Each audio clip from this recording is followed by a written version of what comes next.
भगवान बुद्ध आणि त्यांचा धम्म या ग्रंथामध्ये डॉक्टर बाबासाहेब आंबेडकर असं लिहितात, कर्म हे जगातील नैतिक व्यवस्थेचा आधार आहे हे मानणे म्हणजे धम्म होय. म्हणजे जगाची जी नैतिक व्यवस्था आहे, ही जी काही इथिकल व्यवस्था आहे, या व्यवस्थेचा आधार प्रत्येक व्यक्तीचं कर्म आहे. हे प्रत्येक व्यक्तीने सर्वप्रथम समजून घेतलं पाहिजे. प्रत्येक व्यक्ती काया आणि वाचा आणि मनाने जे काही कर्म करतो, त्या कर्माचा सर्व काही परिणाम आहे. म्हणून मनुष्याचं मन हे अगदी नैतिक गोष्टीने आणि शुभ गोष्टींनी जर घडलं असेल, तर तशाच प्रकारची अभिव्यक्ती आणि तशाच प्रकारचा व्यवहार हा समाजामध्ये, लोकांमध्ये, राज्य आणि देशामध्ये आणि जगामध्ये हा होत असतो. म्हणून कर्म हे जगातील नैतिक व्यवस्थेचा आधार मानणे म्हणजेच धम्म होय. ही बाबासाहेबांनी केलेली व्याख्या अतिशय महत्वपूर्ण आहे. भाग तिसरा आणि खंड तृतीय खंडातील भाग तिसरा याच्यामधला 6वा जो भाग आहे, धम्म म्हणजे काय, यामध्ये ही व्याख्या बाबासाहेबांनी धम्माची केलेली आहे. या पार्थिव जगात एक प्रकारची सुव्यवस्था आहे आणि ती खालील घटनांनी सिद्ध होते. पार्थिव याचा अर्थ असा की प्रत्येक जी गोष्ट बनलेली आहे ती रूप म्हणजेच काय, पृथ्वी, आग, तेज आणि वायू या 4 घटकांनी बनलेली आहे आणि त्या 4 घटकांसोबत जे 5वा घटक आहे तो म्हणजे मन आहे, ते म्हणजे विज्ञान आहे. म्हणून प्रत्येक जी वस्तू आहे, प्रत्येक जी सुव्यवस्था आहे, ही खालील घटनांनी सिद्ध होते. त्यातील पहिला घटक म्हणजे जो नैसर्गिक घटनांच्या आधारावरती आहे, ती एक व्यवस्था आहे. त्या व्यवस्थेला आकाशातील ग्रह गोलांच्या चलनवलनात गतीत एक प्रकारची सुव्यवस्था आहे. ऋतुचक्रामध्ये देखील एक सुव्यवस्था आहे. म्हणजे आकाशामध्ये असणारे ग्रहतारे आणि त्यांचं चलनवलन जे आहे, त्यांची गती आहे, त्यांची फिरण्याची प्रक्रिया आहे, याची एक सुव्यवस्था आहे आणि ती नैसर्गिक आहे. ऋतुचक्र जे पावसाळा, हिवाळा आणि उन्हाळा अशा ऋतूंमध्ये सातत्याने जे होणारे बदल आहे, याच्यात एक सुव्यवस्था आहे. काही विशिष्ट व्यवस्थेनुसार बीजांचे वृक्ष होतात, वृक्षांपासून फळ उत्पन्न होते आणि फळापासून परत बीज निर्माण होत असते. म्हणजे अशी एक व्यवस्था आहे की ज्याच्यामध्ये बीजाची निर्मिती होते. बीजाची निर्मिती झाल्यानंतर बीज रोवल्यानंतर त्याचं वृक्षामध्ये रूपांतरण होतं. त्यासाठी लागणारा प्रत्येक घटक हा त्याला मिळाला का त्याचं वृक्ष बनण्यासाठी ते तयार होतं आणि ते वृक्ष बनतं. कणाकणांनी हळूहळू ते बनलं जातं. वृक्षांपासून परत पानं, फुलं, फळं, फांद्या या सगळ्या गोष्टींची निर्मिती होते आणि त्यातूनच परत बीजांची निर्मिती होते. म्हणजे ही एक प्रकारची विशिष्ट व्यवस्थाच आहे. बौद्ध परिभाषेत या व्यवस्थेला नियम असं म्हणतात. एकामागून एक सुव्यवस्थित निर्मिती दर्शवणाऱ्या नियमांना ऋतुनियम, बीज नियम असं संबोधलं जातं. म्हणजे एकामागून एक जी निर्मितीची प्रक्रिया जी आहे, त्या प्रक्रियेला आणि त्या प्रक्रियेच्या या सर्व नियमांना ऋतुनियम असं म्हटलं जातं किंवा बीज नियम असं म्हटलं जातं. समाजामध्ये देखील याच प्रकारचा नैतिक क्रम असतो किंवा आहे.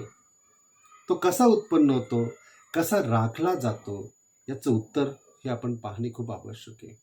हा प्रश्न बाबासाहेब आंबेडकरांनी उपस्थित केलेला आहे. यामध्ये पुढे ते असं लिहितात, जे ईश्वराच्या अस्तित्वावरती विश्वास ठेवतात त्यांना या प्रश्नाचे उत्तर देणे अगदी सोपे आहे. ते सरळ उत्तर आहे. ते म्हणतात की संसाराचा नैतिक क्रम हा ईश्वराच्या इच्छेचा परिणाम आहे. म्हणजे संसारामध्ये नैतिक किंवा अनैतिक ज्या काही गोष्टी होतात, हा एक प्रकारे ईश्वराच्या इच्छेचा परिणाम आहे. ईश्वराने संसार निर्माण केला आणि ईश्वर हाच संसाराचा कर्ता आणि धर्ता आहे. तोच भौतिक आणि नैतिक नियमांचा कर्ता आहे. म्हणजे ईश्वरच प्रमुख आहे आणि ईश्वराच्या इच्छेनुसार संपूर्ण सृष्टी आणि संपूर्ण जग आणि या जगामध्ये जे काही प्राणी असतील किंवा जी काही सृष्टी आहे, मनुष्य प्राणी आहे, हे सर्व ईश्वराच्याच सर्व गोष्टींचा परिणाम आहे, त्याच्या इच्छेचा परिणाम आहे. ईश्वरच करताय, ईश्वरच धरताय, ईश्वर सर्व भौतिक आणि नैतिक नियमांचा करताय. जे ईश्वराला मानतात त्यांची उत्तरं या पद्धतीची असतात. त्यांच्या मते नैतिक नियम माणसाच्या भल्यासाठी असतात. जे नैतिक नियम आहे ते माणसाच्या भल्यासाठी, त्याच्या कल्याणासाठी असतात, कारण ते ईश्वरी आज्ञा स्वरूप आहे. कारण ती एक प्रकारची ईश्वराची आज्ञाच आहे. आपल्या निर्मात्या ईश्वराची आज्ञा पाळणे त्यांना प्राप्त आहे. म्हणजे आपल्या जो निर्माता आहे त्याची आज्ञा पाळणे, त्या ईश्वराची आज्ञा पाळणे हे आपल्याला क्रमप्राप्त आहे. आणि ईश्वराच्या आज्ञेच्या परिपालनाने हा नैतिक क्रम चालू असतो. ईश्वराची आज्ञा या प्रकारे असेल तर त्या पद्धतीने या संपूर्ण संसारामध्ये किंवा समाजामध्ये हा नैतिक क्रम चालू असतो. जे नैतिक व्यवस्था ही ईश्वरी इच्छेचा परिणाम आहे असे मानतात त्यांचे विचार वरील प्रमाणे, म्हणजेच आत्ताच आपण विशद केलेल्या गोष्टींच्या प्रमाणे आहे. ही व्याख्या मुळीच समाधानकारक नाही असं डॉक्टर बाबासाहेब आंबेडकर म्हणतात. कारण ईश्वर हा नैतिक नियमांचा जनक असेल, या नैतिक नियमांचा आरंभ आणि अंत तोच असेल, आणि माणसाला ईश्वराची आज्ञा पाळण्यापासून सुटका नसेल तर या संसारात इतकी नैतिक अव्यवस्था का ढळते? तर खरोखर ईश्वर या सर्व नियमांचा जनक आहे. नैतिक नियमांचा आरंभ आणि अंतही तोच आहे.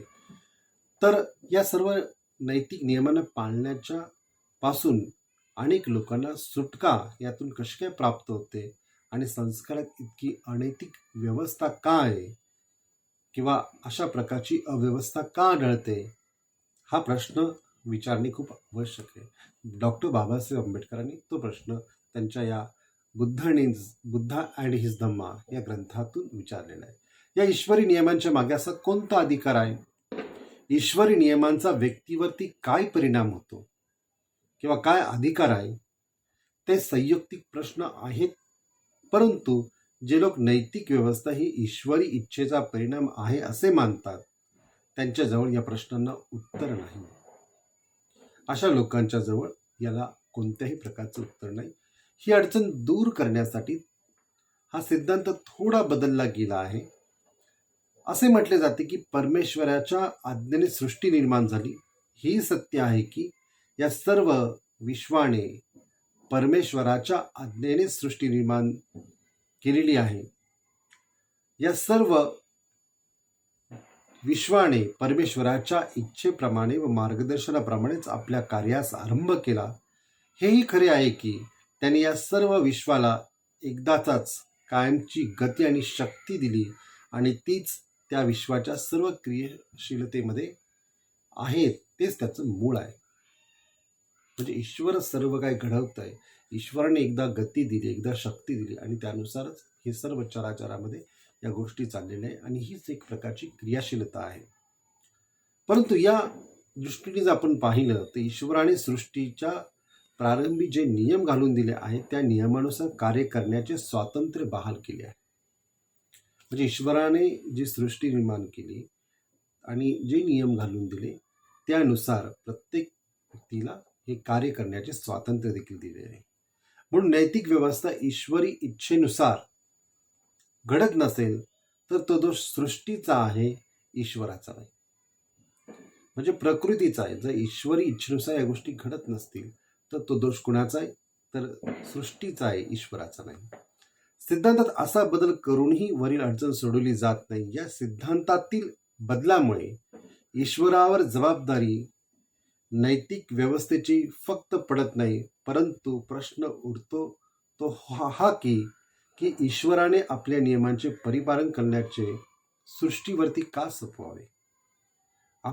असल्या गैरहजर ईश्वराचा उपयोग काय? जे बाबासाहेब आंबेडकरांनी या सिद्धांतावरती जे प्रश्न उपस्थित केले की असं ईश्वराने का केलं असावं आणि सृष्टीवरती का सोपवलं असावं, आणि असं सोपून तो वेगळा का झाला असावा, अशा गैरहजर ईश्वराचा काय उपयोग आहे? सृष्टीत नैतिक क्रम कसा राखला जातो या प्रश्नाला भगवान बुद्धाने अगदी भिन्न वेगळ्या अशा स्वरूपाचे उत्तर दिलेले आहे.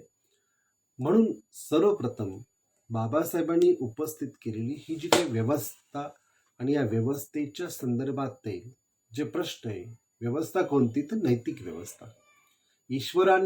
वरती विश्वास ठेवणाऱ्या लोकांनी अगदी सहजरित्या ईश्वर आणि ईश्वराची इच्छा, ईश्वराने सर्व लोकांमध्ये, सर्व सृष्टीमध्ये एक प्रकारची दिलेली गती, निर्माण केलेली शक्ती आणि ईश्वर त्यानुसार बाजूला झालेला, या दृष्टिकोनातून बाबासाहेबांचे प्रश्न अत्यंत महत्त्वपूर्ण आहे. हे प्रश्न जर आपण ईश्वराच्या या नैतिक व्यवस्थेवरती जर आपण विचारले तर आपल्याला अनेक गोष्टींचा उलगडा होऊ शकतो. म्हणजे ईश्वराचं अस्तित्व आहे का नाही, किंवा ईश्वराने सृष्टी निर्माण केली असेल तर ती का केली, कशासाठी केली, आणि नैतिक व्यवस्था जी आहे ती ईश्वर धारण जर आहे, किंवा ईश्वराने ही नैतिक व्यवस्था त्याच्या इच्छेप्रमाणे चालवत असेल तर तसं का ईश्वर करत आहे, त्या सगळ्या बाबींचा उहापोह डॉक्टर बाबासाहेब आंबेडकरांनी या आपल्या ग्रंथामध्ये केलेला आहे. अतिशय सूक्ष्म पद्धतीने केलेला आहे. आणि या पुढे तथागतांनी या सृष्टीमध्ये कशा पद्धतीने नैतिक क्रम असला पाहिजे, कशा पद्धतीने माणसाचं नैतिक जीवन जे आहे हे सुधारलं पाहिजे, याविषयी तथागतांनी केलेला उपदेश हा तितकाच महत्त्वाचा आहे. आणि म्हणून तथागत हे अत्यंत महत्त्वाची गोष्ट सांगतात.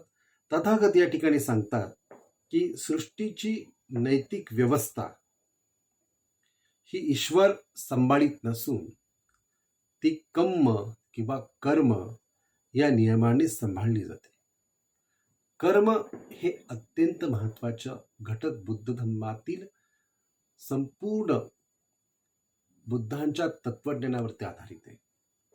म्हणजे ज्याला आपण बेस असं म्हणतो, तो बेस जर काय आहे धर्मातील गोष्टीचा, तर तो कर्म आहे.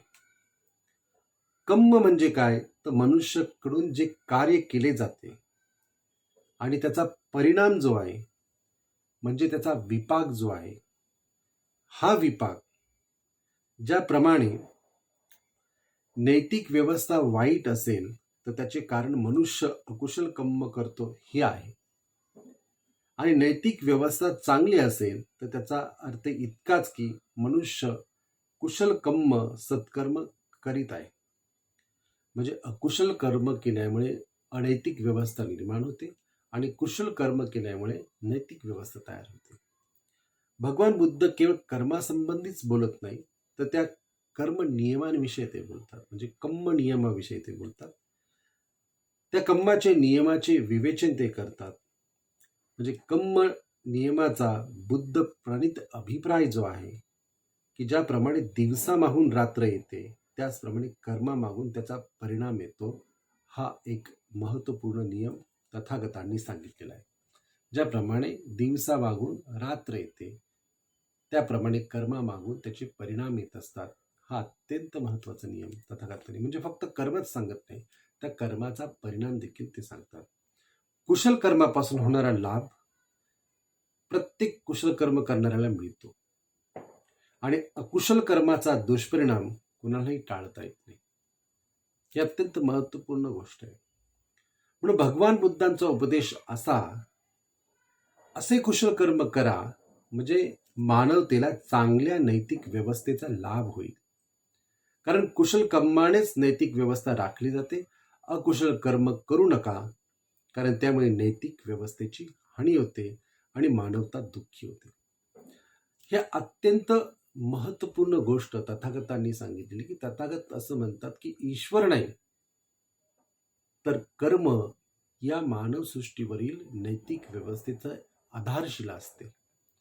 म्हणून माणसाची कर्म करण्याची जी प्रवृत्ती आहे ही जर कुशल स्वरूपाची असेल, चांगली असेल, तर त्याचा परिणाम चांगलाच येतो, नैतिक येतो.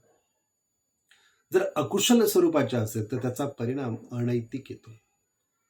म्हणून कर्म आणि कर्माचा परिणाम, कर्माचा विपाक या गोष्टीवरती तथागतांनी खूप भर दिलेला आहे. कारण की संपूर्ण मानवजात किंवा मानवता ही दुःखी होते, त्याचं एकमेव कारण आहे की या जगामध्ये अनैतिक जी व्यवस्था आहे, ही अनैतिक व्यवस्था ही माणसाच्या अकुशल कर्मामुळे तयार झालेली आहे. जर माणसाचं कर्म सुधारलं, माणसाचं कर्म जर कुशल बनलं, तर मात्र चांगल्या पद्धतीची कुशल व्यवस्था ही निर्माण होऊ शकते किंवा नैतिक व्यवस्था निर्माण होऊ शकते.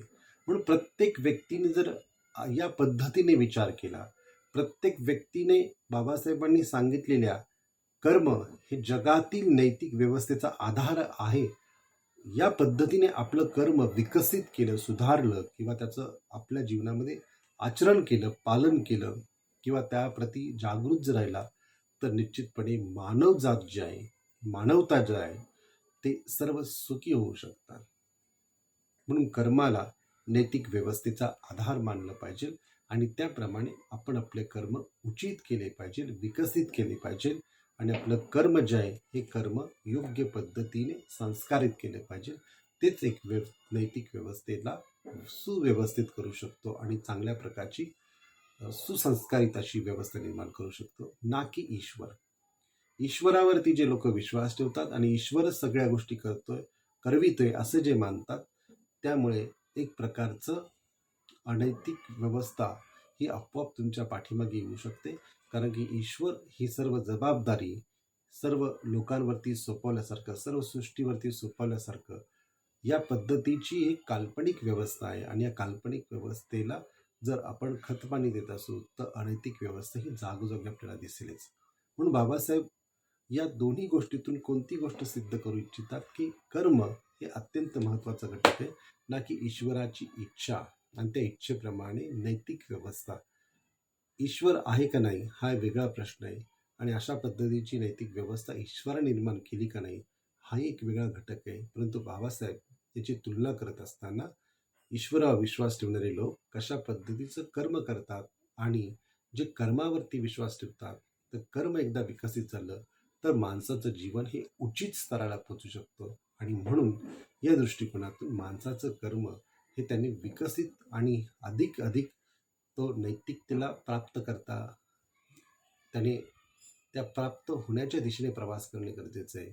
तर मात्र जगामध्ये सर्व मानवजात ही सुखी होऊ शकते आणि सर्व प्रकारच्या दुःखातून मुक्त होऊ शकते. धन्यवाद.